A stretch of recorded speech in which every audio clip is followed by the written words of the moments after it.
Assalamualaikum warahmatullahi wabarakatuh. Selamat malam para calon peserta tes SKB CPNS tahun 2020. Semoga selalu semangat dalam belajar. Oke, pada kesempatan kali ini saya akan menyampaikan muatan materi bahasa Indonesia sesuai kisi-kisi SKB. Yang pertama tentang parafrasa drama. Parafrase atau parafrasa adalah pengungkapan kembali suatu tuturan bahasa ke dalam bentuk bahasa lain tanpa mengubah pengertian. Pengungkapan kembali tersebut bertujuan untuk menjelaskan makna yang tersembunyi. Dalam Kamus Besar Bahasa Indonesia, parafrasa adalah penguraian kembali suatu teks atau karangan dalam bentuk atau susunan kata yang lain dengan maksud untuk dapat menjelaskan makna yang tersembunyi. Berikutnya materi tentang konotasi dan denotasi. Kalimat konotasi adalah kalimat yang mengandung makna yang bukan sebenarnya atau konotatif.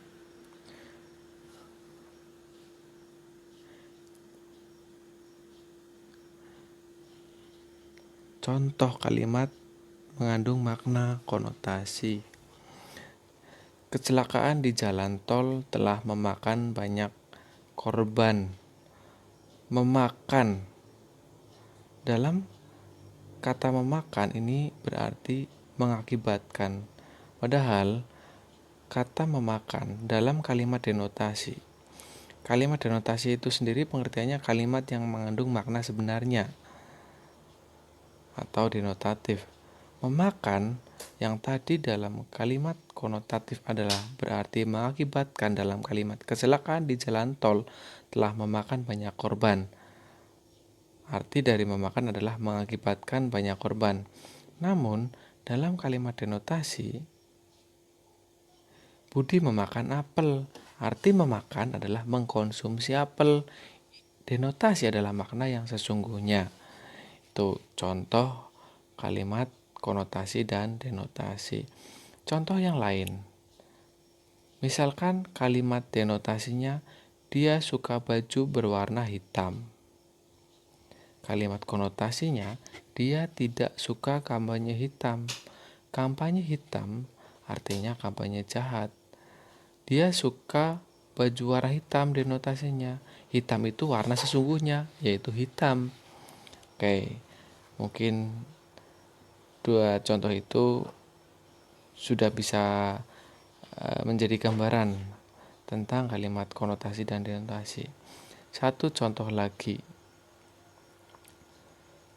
Kalimat denotasinya Budi memiliki tangan yang panjang. Kalimat konotasinya temannya ternyata seseorang yang panjang tangan. Arti panjang tangan pada kalimat konotasi bermakna suka mencuri. Namun pada kalimat denotasi arti Budi memiliki tangan yang panjang. Itu artinya memang tangannya panjang. Itu kira-kira 3 contoh kalimat konotasi dan denotasi. Materi yang ketiga adalah sinestesia. Pengertian dan contoh sinestesia. Sinestesia adalah perubahan makna pada suatu kata yang mengalami pertukaran makna, di mana makna yang mengalami pertukaran terjadi karena tanggapan dari dua hal yang dihubungkan dengan panca indera. Contoh, dingin. Pantas saja saat bangun tadi pagi terasa dingin sekali. Ternyata turun hujan deras. Dingin dalam kalimat ini makna yang sesungguhnya yang dirasakan oleh kulit atau tubuh. Sikapnya padaku berubah jadi dingin sejak aku tidak menghadiri acara ulang tahunnya minggu lalu. Dingin dalam kalimat ini merupakan makna sinestesia karena bukan dirasakan dengan kulit atau tubuh, tetapi dilihat oleh panca indera. Penglihatan. Manis.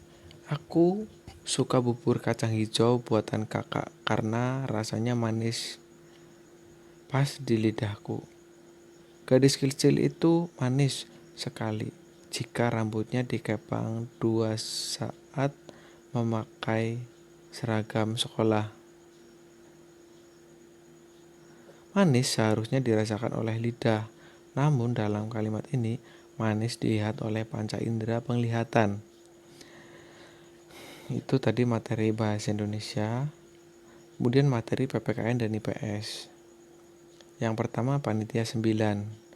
Panitia 9 adalah panitia yang dibentuk oleh BPUPKI dengan beranggotakan 9 orang yang memiliki tugas merumuskan dasar negara Indonesia yang tercantum dalam Undang-Undang Dasar 1945. Panitia 9 dibentuk pada 1 Juni 1945. Adapun anggota Panitia 9 adalah yang pertama Insinyur Soekarno sebagai ketua, Dr. Andes Muhammad Hatta wakil ketua, Mr. Ahmad Subarjo anggota, Mr. Muhammad Yamin anggota, dan Kiai Haji Wahid Hasyim anggota. Abdul Kahar Muzakir anggota, Abi Kusno Cokrosuyoso anggota, Haji Agus Salim anggota, dan yang terakhir Mr. Alexander Andres Maramis sebagai anggota. Setelah melakukan kompromi antara 4 orang dari kaum kebangsaan atau nasionalis dan 4 orang dari pihak Islam, tanggal 22 Juni 1945, Panitia 9 menghasilkan rumusan dasar negara yang dikenal dengan Piagam Jakarta atau dikenal juga dengan istilah Jakarta Charter, yang berisikan Panitia 9 pada tanggal 22 Juni 1945 berhasil menghasilkan rumusan dasar negara yang dikenal dengan Piagam Jakarta, disebut juga Jakarta Charter, yang berisikan 5 poin. Yang pertama, ketuhanan dengan kewajiban menjalankan syariat Islam bagi pemeluk-pemeluknya. 2. Kemanusiaan yang adil dan beradab. 3. Persatuan Indonesia. 4. Kerakyatan yang dipimpin oleh hikmat kebijaksanaan dalam permusyawaratan perwakilan. 5. Keadilan sosial bagi seluruh rakyat Indonesia. Piagam Jakarta inilah yang menjadi cikal bakal pembukaan UUD 1945 dengan perubahan pada sila pertama yang berdasarkan pada berbagai pertimbangan mengenai sebuah negara kesatuan. Dokumen ini dihasilkan setelah terjadi kompromi antara 4 golongan nasionalis dan 4 golongan Islam yang mengenai rumusan dasar negara. Piagam Jakarta sendiri kemudian akan ditinjau ulang dan mengalami revisi dengan mengganti kalimat pada poin pertama, yaitu ketuhanan dengan kewajiban menjalankan syariat Islam bagi pemeluk-pemeluknya menjadi ketuhanan yang Maha Esa. Materi kedua dari muatan PKN IPS, Kerajaan Islam pertama di Indonesia. Kerajaan Islam pertama di Indonesia yaitu Kerajaan Pelak di Aceh Timur. Kemudian materi berikutnya kerjasama ASEAN. ASEAN, Association of Southeast Asian Nations, merupakan sebuah organisasi atau perkumpulan dari negara-negara yang terletak di Asia Tenggara. Organisasi yang terbentuk pada 8 Agustus 1967 ini telah memiliki jumlah anggota sebanyak 10 negara. Termasuk salah satunya adalah negara Indonesia tercinta kita ini. Perlu kita ketahui, Indonesia adalah salah satu dari 5 negara yang memprakarsai terbentuknya perhimpunan negara-negara di Asia Tenggara ini.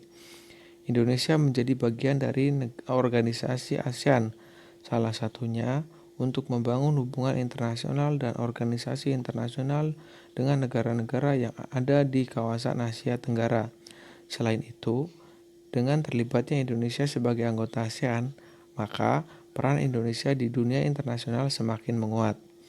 Tujuan ASEAN dibentuk bukan semata-mata untuk sekedar menjalin kerjasama yang menguntungkan di negara-negara yang menjadi anggotanya, melainkan dibentuk berdasarkan tujuan tertentu. Selain dibentuk dengan berdasarkan tujuan tertentu, ASEAN juga mempunyai fungsi ASEAN. Tujuan dan fungsi yang dimiliki oleh ASEAN mempunyai kedudukan masing-masing guna memperkuat kerjasama yang terjalin pada negara-negara anggotanya maupun negara lain. Sebagai negara pendiri ASEAN, Indonesia mempunyai peranan yang penting dalam perhimpunan negara-negara di Asia Tenggara. Peran Indonesia dalam ASEAN tentunya menimbulkan keuntungan bagi Indonesia yang bergabung pada ASEAN sampai sekarang ini. Kerjasama ASEAN di bidang ekonomi. Perlu kita ketahui, semenjak ASEAN didirikan, kerjasama pada bidang ekonomi yang terjalin di antara negara-negara anggota maupun negara bukan anggota sudah berjalan dengan baik. Adapun bentuk-bentuk kerjasama ASEAN dalam bidang ekonomi adalah sebagai berikut. Yang pertama, pembukaan pusat promosi ASEAN.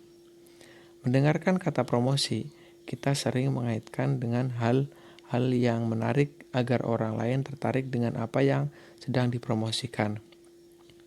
Begitu juga ASEAN. Meskipun ASEAN sudah dikenal oleh berbagai negara-negara di dunia melalui PBB, ASEAN tetap perlu mempromosikan dirinya pada dunia luar. Promosi yang dilakukan oleh ASEAN meliputi sektor perdagangan, pariwisata, dan investasi. Pembukaan pusat promosi ASEAN dilakukan di negara Jepang yang merupakan negara yang mempunyai perkembangan cepat dalam berbagai sektor. Pembukaan pusat promosi di Jepang mempunyai tujuan untuk melakukan peningkatan kegiatan ekspor dari negara-negara ASEAN ke Jepang dan juga meningkatkan jumlah investor Jepang bagi negara-negara ASEAN. Yang kedua, penyediaan cadangan pangan. Seperti yang telah kita ketahui, beberapa negara anggota ASEAN seperti Thailand, Indonesia, dan Kamboja dikenal sebagai lumbung padi ASEAN. Sampai sekarang ini, negara-negara tersebut konsisten dalam penyediaan cadangan pangan bagi negara-negara anggota ASEAN. Bentuk kerjasama dalam penyediaan cadangan pangan tidak hanya dilakukan untuk kerjasama yang saling menguntungkan, tetapi juga dalam keadaan yang darurat. Misalnya, ketika salah satu negara ASEAN sedang mengalami krisis pangan karena bencana, maka negara lain siap mensuplai cadangan pangan untuk negara tersebut. Beberapa negara anggota ASEAN yang telah mempersiapkan diri untuk menjadi penyedia cadangan pangan untuk keadaan darurat adalah Indonesia, Malaysia, Filipina, Thailand, dan Singapura. 3. Penyelenggaraan proyek industri. Dalam menjalin kerjasamanya di bidang ekonomi, negara-negara anggota ASEAN secara bersama-sama melebarkan sayap kerjasamanya dalam sektor industri. Sektor industri yang dinaungi oleh negara-negara ASEAN sangat beragam. Semua bentuk kerjasama dalam proyek industri ini dilakukan untuk kemajuan bersama negara-negara anggota ASEAN. Beberapa proyek industri yang dilakukan oleh ASEAN meliputi industri pupuk, tembaga, vaksin, dan abu soda. Adapun beberapa proyek industri adalah sebagai berikut. Yang pertama, ASEAN Aceh Fertilizer Project yang merupakan pabrik pupuk di Aceh, Indonesia. Berikutnya, ASEAN Urea Project yang merupakan pabrik pupuk di Malaysia. ASEAN Copper Fabrication Project yang merupakan pabrik industri tembaga di Filipina. ASEAN Vaccine Project yang merupakan pabrik memproduksi vaksin di Singapura. Rock Salt Soda Ash Project yang merupakan abu soda di Thailand. 4. Kawasan perdagangan bebas. Kawasan perdagangan bebas ASEAN atau yang bisa disebut dengan AFTA, ASEAN Free Trade Area, merupakan bentuk kerjasama negara-negara ASEAN di bidang ekonomi yang merupakan suatu persetujuan dalam pengelolaan sektor produksi lokal yang ada di seluruh negara-negara ASEAN tanpa terkecuali. Keberadaan AFTA guna meningkatkan daya saing negara-negara ASEAN dalam melakukan produksi untuk pasar dunia dengan adanya penghapusan bea dalam ASEAN itu sendiri. Selain itu, dengan adanya AFTA dapat meningkatkan investasi oleh pihak asing secara langsung untuk negara-negara ASEAN. 5. Koperasi ASEAN. Koperasi ASEAN atau ASEAN Cooperative Organization merupakan salah satu bentuk kerjasama negara-negara ASEAN dalam bidang ekonomi. Organisasi ini merupakan organisasi yang bergerak dalam bidang kooperasi untuk meningkatkan kesejahteraan negara-negara ASEAN. Dalam tujuannya, Koperasi ASEAN mempunyai keinginan untuk mengkokohkan organisasinya sebagai sebuah gerakan koperasi yang menopang perekonomian di Asia Tenggara. Kerjasama ASEAN di bidang politik. Kerjasama negara-negara ASEAN juga dilakukan dalam bidang politik. Kerjasama yang dilakukan dalam bidang politik didasarkan pada sistem hukum internasional agar kerjasama yang terjalin tidak menimbulkan penyebab sengketa internasional karena adanya perbedaan sistem politik di berbagai negara. Adapun bentuk kerjasama ASEAN di bidang politik meliputi yang pertama, Defense Minister Meeting. ASEAN Defense Minister Meeting adalah bentuk kerjasama di bidang politik negara-negara ASEAN yang merupakan pertemuan rutin di antara Menteri Keamanan yang ada di negara-negara anggota ASEAN. Pertemuan ini diadakan untuk membahas mengenai kerjasama dan diplomasi politik dalam bidang pertahanan dan keamanan negara ASEAN. 2. Pengiriman duta dan konsulat. Sebagai negara-negara yang menjalin hubungan secara internasional, perlu adanya pengiriman duta dan konsulat sebagai wakil negara di negara-negara ASEAN. Keberadaan duta dan konsulat diperlukan untuk mewakili negara asal duta dan konsulat tersebut dalam berdiskusi dan menjalankan peran serta dalam stabilitas politik di ASEAN.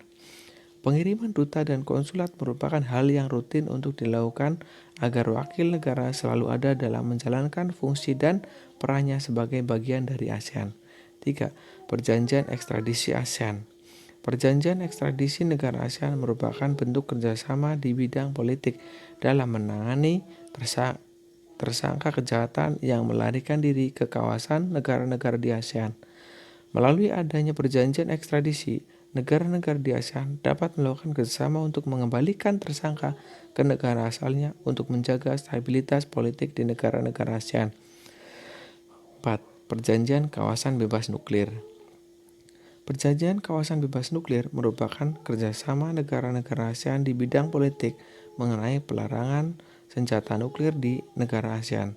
Dalam perjanjian ini melarang keras adanya perancangan dan pembuatan senjata nuklir di ASEAN. 5. Perjanjian Kawasan Damai, Bebas, dan Netral. Perjanjian Kawasan Damai, Bebas, dan Netral merupakan kerjasama negara-negara di ASEAN untuk menjaga masing-masing negara agar tetap damai.